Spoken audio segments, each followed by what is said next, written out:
Hello.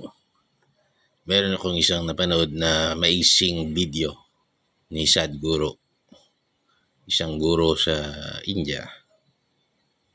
Ang sabi niya, the biggest disease ng humanity is everyone trying to be special. Ibig sabihin na lahat tayo gusto maging special. Lahat tayo gusto maging may sinabi. Tama yung punto niya eh. Kasi if you come to terms with your creation, the nature of your creation, yung pagiging ordinary mo ay tinanggap mo at niyakap mo.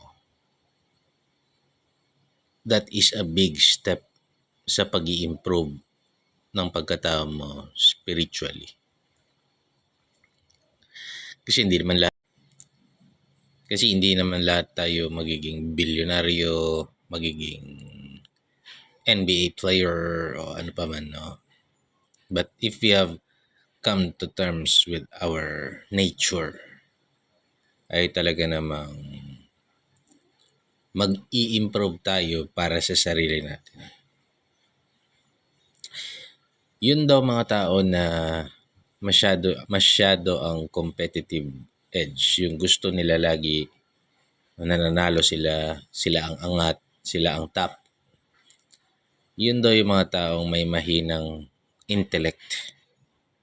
Kasi lagi silang may gustong patunayan. Diba?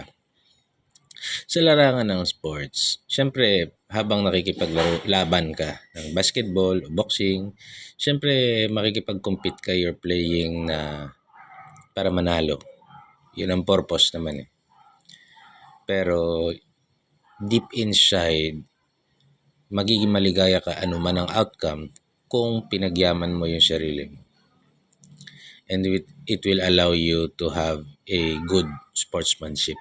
Matalo manalo, laging may mas magaling sa iyo. Okay?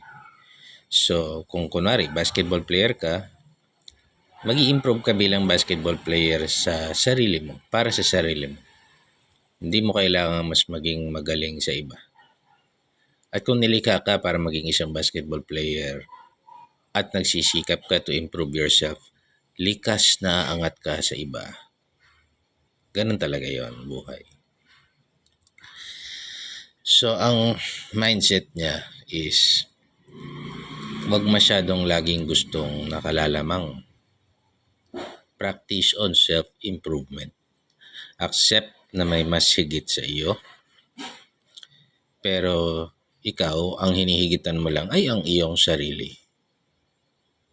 Kunwari, hindi ka mabait. Nagtatry kang maging mas mabait kaysa sa sarili mo, kaysa sa ugali mo kahapon.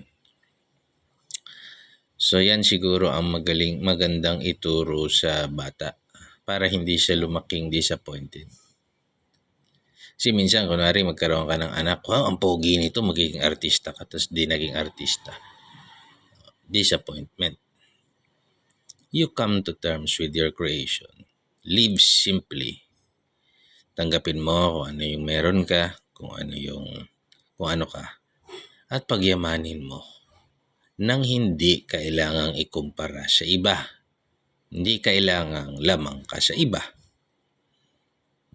And that is a good step towards spirituality. Diba? Susunod na doon,